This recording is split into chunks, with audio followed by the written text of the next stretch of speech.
My name is Özlem Okuyucu from London School of Economics.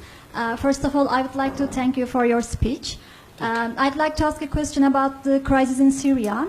I am from Turkey, and as everybody knows, Turkey is hosting nearly 2,500,000 Syrian refugees.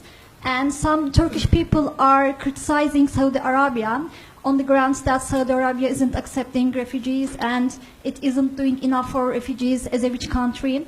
And as you said, there is a responsibility. You said that Saudi Arabia has a responsibility in terms of it's the center for Islam. So some Turkish people are also saying this. It's an Islamic country, so why isn't it doing enough for Syrian refugees? So I'd like to ask about this issue. I'd like you to elaborate on Saudi Arabia's refugee policy. Okay. Thanks. Thank you. I'll ask you to take that directly. Yes, thank you. I think we could have done a better job explaining what we've done with Syrian refugees. Saudi Arabia has issued more than 2.5 million visas to Syrian refugees since the crisis began. We put out a statement. Nobody noticed it. 2.5 million came to Saudi Arabia. I think 600,000 or 700,000 still remain in Saudi Arabia. Not one of them lives in a refugee camp. And not one of them lives in a tent.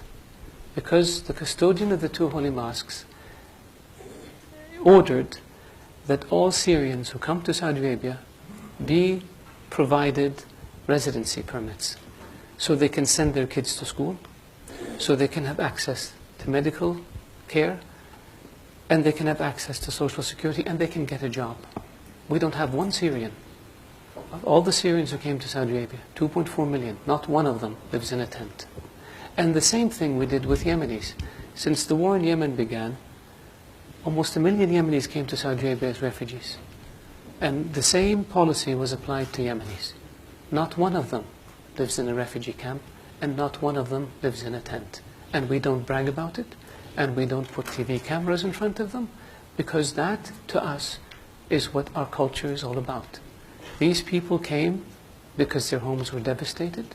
They came seeking refuge and shelter and safety in Saudi Arabia, and we provided for them in a way that is dignified, in a way that doesn't humiliate them, in a way that allows them and their children to lead as normal a life as possible given the circumstances. So I really appreciate the question, so I can educate the audience about our refugee policy. Thank you.